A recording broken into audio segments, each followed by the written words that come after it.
ನಮಸ್ಕಾರ ಪ್ರಿಯ ವೀಕ್ಷಕರೇ, ತ್ರಿಶಕ್ತಿ ಚಾನಲ್ಗೆ ಸ್ವಾಗತ. ಈಗೊಂದು ನಿಮಗೆ ಒಂದು ಅದ್ಭುತವಾದಂಥ ಮಂತ್ರನ ತಿಳಿಸ್ತಾ ಇದ್ದೀನಿ. ಈ ಮಂತ್ರನ ನೀವು ಶ್ರದ್ಧಾ ಭಕ್ತಿಗಳಿಂದ ಈ ಮಂತ್ರನ ನೀವು ಹೇಳಿ ಗಂಡ ಹೊಲ್ಲದ ಹೆಂಡತಿ ಮಾಡೋದ್ರಿಂದ ಗಂಡ ನಿಮ್ಮನ್ನು ತಿರಸ್ಕಾರ ಮಾಡ್ತಾ ಇರ್ತಾನೆ. ಹೆಂಡ್ತಿನ ನಿಮ್ಮನ್ನು ತಿರಸ್ಕಾರ ಮಾಡ್ತಿರೋ ಹೆಂಡ್ತಿ ಈ ಕೆಲಸನ ಮಾಡೋದ್ರಿಂದ ನಿಮ್ಮ ಗಂಡ ನಿಮಗೆ ವಶವಾಗ್ತಾರೆ. ಯಾರು ಗಂಡ ತುಂಬ ನಿಮ್ಮನ್ನು ಟಾರ್ಚರ್ ಕೊಡ್ತಿರ್ತಾರೆ, ನಿಮ್ಮನ್ನು ನೋಡದೆ ದೂರ ಇರ್ತಾರೆ, ನಿಮ್ಮನ್ನು ನೋಡದೆ ಬೇಜಾರಾಗುತ್ತೆ, ನಿಮ್ಮನ್ನು ನೋಡದೆ ಅಸಹ್ಯ ಆಗುತ್ತೆ ಅನ್ನೋ ಜನ ತುಂಬ ಇದ್ದಾರೆ. ಇದು ತುಂಬಾ ಬರುತ್ತೆ. ನನಗೆ ಒಂದು ದಿವಸಕ್ಕೆ ಒಂದು 10 ಕಾಲನ ನನಗೆ ಬರುತ್ತೆ. ಗಂಡ ಹೆಂಡತಿ ಸಮಸ್ಯೆಗಳೇ ಜಾಸ್ತಿ. ಅದರಿಂದ ಅಂಥವ್ರಿಗೆ ಇದನ್ನು ಯಾರು ಜಾಸ್ತಿ ಕಾಲಲ್ಲಿ ಇದನ್ನು ನಮಗೆ ಕೇಳ್ತಾರೆ, ಇಂಥದ್ದೆಲ್ಲ ಇಂಥ ತೊಂದರೆ ಇದೆ ಅಂತಾರೆ, ಅಂಥದಕ್ಕೆ ಒಂದೊಂದು ಪರಿಹಾರ ನಾನು ಹೇಳ್ತಾ ಇರ್ತೀನಿ. ಈಗ ಗಂಡನ ಸಮಸ್ಯೆ ತುಂಬ ಇದೆ ಅನ್ನೋರಿಗೆ ಈಗ ನಾನು ಗಂಡ ಹೆಂಡತಿ ಸಮಸ್ಯೆನೂ ಇದೆ ಅಂತ ಹೇಳಿದ್ದಾರೆ. ಅದಕ್ಕೂ ಒಂದು ವಿಡಿಯೋ ನಾನು ಕೊಡ್ತೀನಿ ಸದ್ಯದಲ್ಲೇ. ಒಂದಾದ ನಂತರ ಒಂದಾದಕ್ಕೆ ಕೊಡ್ತೀನಿ ನಾನು. ಈಗ ನಿಮಗೆ ಗಂಡನ ಸಮಸ್ಯೆ ತುಂಬ ಇದೆ. ನಮ್ಮ ಮೇಲೆ ಅವ್ರಿಗೆ ಯಾವ ವ್ಯಾಮೋಹನೂ ಇಲ್ಲ, ನಮ್ಮ ಮನೆಗೆ ಬರಲ್ಲ, ನಮ್ಮ ಮಕ್ಕಳು ನೋಡೋದಿಲ್ಲ, ನಮಗೆ ಊಟಕ್ಕೂ ತಂದಾಕೋದಿಲ್ಲ, ನಮ್ಮನ್ನು ನೋಡಿದವ್ರು ಯಾರೋ ಅನ್ನೋ ಥರ ಆಗ್ಬಿಟ್ಟಿದೆ. ಬೇರೆ ಸವಾಸಗಳು ಇಟ್ಕೊಂಡಿದ್ದಾರೆ, ನಮ್ಮನ್ನು ಅವ್ರ ಮನೆಗೆ ಸರಿಯಾಗಿ ಬರೋದಿಲ್ಲ ಅಂತ ಅನ್ನೋರು ಇಂಥ ತಂತ್ರಗಳು ಮಾಡಿಕೊಂಡು ನಿಮ್ಮ ಸಂಸಾರಗಳನ್ನ ನೀವು ಕಾಪಾಡ್ಕೊಳ್ಳಿ. ಪ್ರಿಯ ವೀಕ್ಷಕರೇ, ಮಂತ್ರ ಇದೆ. ಇದನ್ನು ನೀವು ಒಂದು ಶುಭವಾದ ದಿನದಲ್ಲಿ ನೀವು ಸಿದ್ಧಿ ಮಾಡ್ಕೋಬೇಕು. ಶುಭವಾದ ದಿನದಲ್ಲಿ ಸಿದ್ಧಿ ಮಾಡಿಕೊಂಡು ನೀವು ಇದನ್ನು 10,000 ಸರಿ ಜಪ ಮಾಡಬೇಕು. 10,000 ಸರಿ ಜಪ ಮಾಡಿದ ಮೇಲೆ ಆಮೇಲೆ ನಿಮ್ಮ ಕಾರ್ಯ ಸಾಧನೆಗೆ 108 ಸತಿ ಜಪ ಮಾಡಬೇಕು. ಅದು 10,000 ಜಪ ಆದ ನಂತರ ನೀವೇನು ಮಾಡಬೇಕು, ನಿಮ್ಮ ಕಾರ್ಯ ಸಾಧನೆಗೆ 108 ಸತಿ ತಗೋಬೇಕು. ತಗೊಂಡು ನಿಮ್ಮ ಕಾರ್ಯಕ್ಕೆ ಯಾವ ರೀತಿ ಮಾಡಬೇಕು ಅನ್ನೋದನ್ನು ಆಮೇಲೆ ಇದನ್ನು ನೀವು ಗ್ರಹಣದಲ್ಲಿ 108 ಸತಿ ನೀರಿನಲ್ಲಿ ನಿಂತ್ಕೊಂಡು ಕೂತ್ಕೊಂಡು ನೀವು ಜಪ ಮಾಡಿದ್ರೆ ಅಂದರೆ ಇದಕ್ಕೆ ತುಂಬ ಇದಕ್ಕೆ ಶಕ್ತಿ ಬರುತ್ತೆ. ಇದರಲ್ಲಿ 100ಕ್ಕೆ 100 ಶಕ್ತಿ ಬರುತ್ತೆ. ಆದ್ದರಿಂದ ಗ್ರಹಣದಲ್ಲಿ ಮಾಡೋದ್ರಿಂದ ತುಂಬ ಶಕ್ತಿ ಪವರ್ಫುಲ್ ಆಗಿರುತ್ತೆ. ಆಗ ನೀವು ಸಿದ್ಧಿ ಮಾಡಿಕೊಂಡು ಒಂದು ಬಾರಿ ನೀವು ಗ್ರಹಣ ಬಂದಾಗ 108 ಸತಿ ಹೇಳ್ಕೊಂಡ್ರಿ ಅಂದರೆ ನೀರಿನಲ್ಲಿ ನಿಂತು, ಆವಾಗ ನಿಮಗೆ ಇದಕ್ಕೆ ಇನ್ನೂ ಪೂರ್ತಿ ಶಕ್ತಿ ಬರುತ್ತೆ. ಆವಾಗ ನೀವು ಇನ್ನೂ ಇದನ್ನು ಶಕ್ತಿ ಪಡಿಸ್ಬೋದು. ಇದನ್ನು ಕಾರ್ಯ ಸಾಧನೆ ಮಾಡಬೇಕಾದಾಗ 108 ಸತಿ ಈ ಮಂತ್ರನ ನೀವು ಹೇಳ್ಕೋಬೇಕು. ಹೇಳ್ಕೊಂಡು ನೀವು ಯಾವ ರೀತಿ ಮಾಡಬೇಕು, ಗಂಡನ ನೀವು ವಶೀಕರಣ ಮಾಡ್ಕೋಬೇಕು, ಆಕರ್ಷಣೆ ಮಾಡ್ಕೋಬೇಕು ಅಂದಾಗ ನೀವೇನು ಮಾಡಬೇಕು, ನೀವು ಮಂತ್ರನ ಸಿದ್ಧಿ ಮಾಡಿರ್ತೀರ. ಮಂತ್ರ ಸಿದ್ಧಿ ಆದ ನಂತರ ನೀವು ಕಾರ್ಯನ ಸಾಧನೆ ಮಾಡಬೇಕಾದ್ರೆ ಒಂದು ಗುರುವಾರ, ಭಾನುವಾರ, ಅಮಾವಾಸ್ಯೆ, ಹುಣ್ಣಿಮೆಗಳಲ್ಲಿ ಸಿದ್ಧಿ ಮಾಡ್ಕೋಬೇಕು. ಸಿದ್ಧಿ ಮಾಡಿಕೊಂಡು ಈ ಯಂತ್ರನ ಯಾವ ರೀತಿ ಇದನ್ನು ತಯಾರು ಮಾಡೋದು ಯಾವ ರೀತಿ ಅನ್ನೋದು ನಿಮ್ಗೆ ತಿಳಿಸ್ತೀನಿ. ನೀವು ನಿಮ್ಮ ಗಂಡನ ಬಟ್ಟೆನ ಒಂದು ತುಂಡು ತಗೋಬೇಕು. ನಿಮ್ಮ ಗಂಡನ ಒಂದು ಬಟ್ಟೆನ ಒಂದು ತುಂಡು ತಗೋಬೇಕು. ಮತ್ತು ನಿಮ್ಮ ಹೆಣ್ಣಿನ ಬಟ್ಟೆನೂ ಕೂಡ ಒಂದು ತುಂಡು ತಗೋಬೇಕು. ಗಂಡ ಹೆಂಡ್ರ ಬಟ್ಟೆಗಳನ್ನ 2 ತುಂಡು ತಗೋಬೇಕು. ಎಷ್ಟು, ಒಂದು ಖರ್ಚಿ ಬಟ್ಟೆಗಳು ತಗೋಬೇಕು. ತಗೊಂಡು ನೀವೇನು ಮಾಡಬೇಕು, ಅದನ್ನೆರಡನ್ನೂ ಕೂಡ ಎರಡು ತುಂಡುಗಳು, ಗಂಡಂದು ಹೆಂಡ್ತಿದು 2 ತುಂಡುಗಳನ್ನ ಸೇರಿಸ್ಬಿಟ್ಟು ಗಂಟು ಕಟ್ಟಬೇಕು. ಗಂಟು ಕಟ್ಟಿ ಗಂಟು ಕಟ್ಟಿ ಆದ ನಂತರ ಅದನ್ನು ಸುಡಬೇಕು. ಸುಟ್ಟು ಒಂದು ಹಳ್ಳದ ದಂಡೆ ಮೇಲೆ ನೀವು ಹಳ್ಳದ ದಂಡೆ ಅಂದರೆ ಕೆರೆ ದಂಡೆ ಮೇಲೆ ನೀವು ಆ ಬಟ್ಟೆಯನ್ನು ಬೂದಿ ಮಾಡಬೇಕು. ಒಂದು ಕೆರೆ ದಂಡೆ ಮೇಲೆ ಬಟ್ಟೆನ 2 ಸುಟ್ಟುಬಿಟ್ಟು ಬೂದಿಯನ್ನು ಮಾಡಬೇಕು. ಮಾಡಿಬಿಟ್ಟು ತಂದು ಅದನ್ನು ಒಂದು ಕಡೆ ಇಟ್ಕೋಬೇಕು. ಒಂದು ಕಡೆ ಇಟ್ಕೊಂಡು ಅದರಲ್ಲಿ ನೀವೇನು ಮಾಡಬೇಕು, ಆ ಸುಟ್ಟಿರೋ ಬಟ್ಟೆನ 2 ಕೂಡ ಸೇರಿಸಿ ಒಂದು ಕಡೆ ಇಟ್ಕೋಬೇಕು. ಅದಾದ ನಂತರ ನೀವು ಇನ್ನೇನು ಮಾಡಬೇಕು, ಅದರಲ್ಲಿ ಮೈರಸಿಕಿ ಬೇರನ್ನ ನೀವು ಅದನ್ನು ತುಪ್ಪದಲ್ಲಿ ಸುಡಬೇಕು. ತುಪ್ಪದಲ್ಲಿ ಯಾವ ರೀತಿ ಸುಡಬೇಕು ಅಂದರೆ, ಅದನ್ನು ತುಂಡಾಗಿ ಕತ್ತರಿಸಿ ಮಯೂರಸಿಕಿ ಬೇರನ್ನ ಚೆನ್ನಾಗಿ ಮಣ್ಣೆಲ್ಲ ಹೋಗೋಂಗೆ ಕ್ಲೀನಾಗಿ ತೊಳ್ಕೊಂಡು ಅದನ್ನು ಒಣಗಿಸ್ಬಿಟ್ಟು, ಒಣಗಿಸಾದ ನಂತರ ನೀವು ಏನು ಮಾಡಬೇಕು, ತುಪ್ಪದಲ್ಲಿ ಸ್ವಲ್ಪ ಅದನ್ನು ಹುರಿಬೇಕು. ಏನು ಮೈರಸಿಕಿನ ಸ್ವಲ್ಪ ಹುರಿಬೇಕು. ಹುರಿದ್ಬಿಟ್ಟು ಚೆನ್ನಾಗಿ ಅದು ಕಪ್ಪಾದ ಮೇಲೆ ನೀವೇನು ಮಾಡಬೇಕು, ಅದನ್ನು ನೀವೇನು ಮಾಡಬೇಕು, ಅದನ್ನು ಮತ್ತೆ ಅದನ್ನು ಏನು ಮಾಡಿ ಕತ್ತರಿಸ್ಬಿಡ್ಬೇಕು. ಚೆನ್ನಾಗಿ ಪೌಡ್ರ್ ಮಾಡಬೇಕು.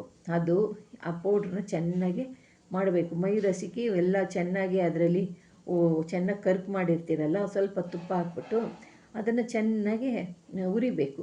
ಮೈರಸಿಕಿನ ಹುರಿದ್ಬಿಟ್ಟು ಅದನ್ನೇನು ಮಾಡಬೇಕು, ನೀವು ಆ ಬೇರನ್ನ ಚೆನ್ನಾಗಿ ಹುರಿದ ಮೇಲೆ ಅದು ಕಪ್ಪಾಗ್ಬಿಡುತ್ತೆ. ಒಂಥರ ಕಪ್ಪಾದ ನಂತರ ಅದನ್ನು ನೀವೇನು ಮಾಡ್ಬೇಕು, ಚೆನ್ನಾಗಿ ಅದನ್ನು ನೀವು ಸುಟ್ಟಿರೋ ಬಟ್ಟೆನೂ ಕೂಡ ಈ ಮೈರಸಿಕಿನೂ ಕೂಡ ಚೆನ್ನಾಗಿ ಬೆರೆಸ್ಬೇಕು. ಎರಡನ್ನೂ ಬೆರೆಸಿ ತುಪ್ಪದಲ್ಲಿ ಅದನ್ನು ನೀವು ಮೈರಸಿಕಿನ ತುಪ್ಪದಲ್ಲಿ ಹುರಿಬೇಕು. ಹುರಿದ್ಬಿಟ್ಟು ಅದನ್ನು ಚೆನ್ನಾಗಿ ಅದು ಸುಟ್ಟಾದ ಮೇಲೆ ಚೆನ್ನಾಗಿ ಎಲ್ಲ ತಗೊಂಡು ಪೌಡ್ರ್ ಮಾಡಬೇಕು.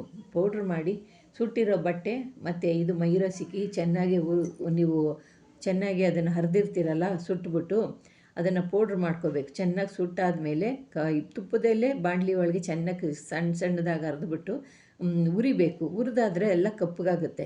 ಕಪ್ಪಗಾದದನ್ನು ಚೆನ್ನಾಗಿ ನೀವು ಒಂದು ಇದರಲ್ಲಿ ಹಾಕಿ ನಾವು ಚೆನ್ನಾಗಿ ಅದನ್ನು ಹುರಿಬೇಕು. ಹುರಿದಾದ ನಂತರ ನೀವು ಬಟ್ಟೆ ಸುಟ್ಟಿರ್ತೀರಲ್ಲ, ಆ ಬಟ್ಟೆ ಒಳಗೆ ಅದು ಎಲ್ಲ ಸೇರಿಸಿ ಹುರಿಬೇಕು. ಹುರಿದು ಚೆನ್ನಾಗಿ ಅದನ್ನು ಪೌಡ್ರ್ ಮಾಡ್ಕೋಬೇಕು. ಪೌಡ್ರ್ ಮಾಡಿ ನೀವೇನು ಮಾಡಬೇಕು, ಯಾವುದೋನ ಒಂದು ಅದನ್ನು ಮಂತ್ರಿಸ್ಬೇಕು. ಆ ಪೌಡ್ರನ್ನ, ಈ ಮಂತ್ರನ ಎಷ್ಟು ಸತಿ ಹೇಳಬೇಕು. ಇದನ್ನ ಮಂತ್ರ ಸಿದ್ಧಿ ಮಾಡ್ಕೋಬೇಕು ಅಂದರೆ 10,000 ಸತಿ. ಆದರೆ ನೀವು ಈ ಪೌಡ್ರ್ ಮಾಡಿರ್ತೀರಲ್ಲ, ಈ ಪೌಡ್ರ್ ಸಿದ್ಧಿ ಮಾಡ್ಕೋಬೇಕು ಅಂದರೆ 900 ಸತಿ ಜಪ ಮಾಡಬೇಕು. ಈ ಪೌಡ್ರ್ ಮಾಡಿ ನೀವು ಇಟ್ಕೊತೀರಲ್ವ, ಅದನ್ನು 900 ಸತಿ ಜಪ ಮಾಡಬೇಕು. ಜಪ ಮಾಡಿ ನೀವೇನು ಮಾಡಬೇಕು, ಆ ಪೌಡ್ರನ್ನ ಜಪ ಎಲ್ಲ ಆದಮೇಲೆ ಅದನ್ನು ನೀವೇನು ಮಾಡಬೇಕು, ಅದನ್ನು ಸಣ್ಣದಾಗಿ ನೀವು ಬಾಳೆಹಣ್ಣು ಬಾಳೆಹಣ್ಣಿನಲ್ಲಿ ನೀವು ಪೌಡ್ರೆಲ್ಲ ಮಿಕ್ಸ್ ಮಾಡಿ ಚೆನ್ನಾಗಿ ಹರಿದಿರೋ ಪೌಡ್ರ್ ಚೆನ್ನಾಗಿ ನುಣ್ಣಗಾಗಬೇಕು. ಅದನ್ನು ನಿಮ್ಮ ಗಂಡನಿಗೆ ಬಾಳೆಹಣ್ಣಿನೊಳಗೆ ಹಾಕಿಬಿಟ್ಟು ಕೊಡಬೇಕು. ಬಾಳೆಹಣ್ಣೊಳಗೆ ಹಾಕಿಬಿಟ್ಟು ಕೊಡೋದ್ರಿಂದ ನಿಮಗೆ ಮತ್ತು ಅವರು ನಿಮಗೆ ಶಾಶ್ವತವಾಗಿ ವಶೀಕರಣರಾಗ್ತಾರೆ. ಗಂಡ ಹೆಂಡತಿಗೆ ವಶೀಕರಣ ಆಗ್ತಾರೆ. ಆ ರೀತಿಯಾದಂಥ ಒಂದು ಅದ್ಭುತವಾದಂಥ ಇದು ಒಂದು ಗಂಡ ಹೆಂಡ್ತಿರಿಗೆ ವಶೀಕರಣ ಮಾಡೋ ಒಂದು ಮೂಲಿಕೆ.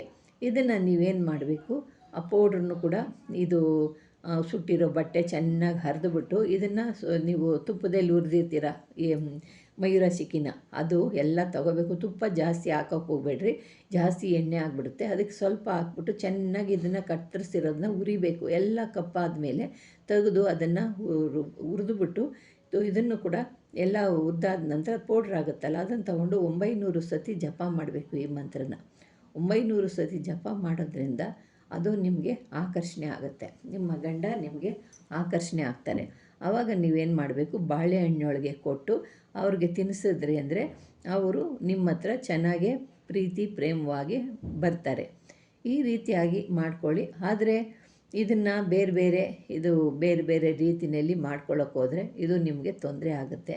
ಅದರಿಂದ ಇದನ್ನು ನೀವು ಮಾಡ್ಕೊಳ್ಳಿ. ಹೆಂಡ್ತಿ ಗಂಡನಿಗೆ ಮಾತ್ರ ಇದು ಬರುತ್ತೆ. ಹೆಂಡ್ತಿಗೆ ಬೇರೆದೊಂದು ಹೇಳ್ತೀನಿ, ಈಗ ಗಂಡನಿಗೆ ಹೇಳ್ತಿದ್ದೀನಿ. ಗಂಡ ಹೆಂಡ್ತಿ ಅನುಬಂಧಕ್ಕೆ ಮತ್ತು ಈಗ ಗಂಡನಿಗೆ ಯಾವ ರೀತಿ ಮಾಡಬೇಕು ಹೆಂಡತಿ ಅನ್ನೋದು ಅದನ್ನು ತಿಳಿಸ್ತೀನಿ. ಇವಾಗ ಗಂಡ ಒಲಿಯೋ ಮಂತ್ರ ಇದು. ಈಗ ಇನ್ನೊಂದು ಬಾರಿಗೆ ನಾನು ಹೆಂಡತಿಗೆ ಒಲಿಯೋ ಮಂತ್ರನ ನಾನು ತಿಳಿಸ್ಕೊಡ್ತೀನಿ.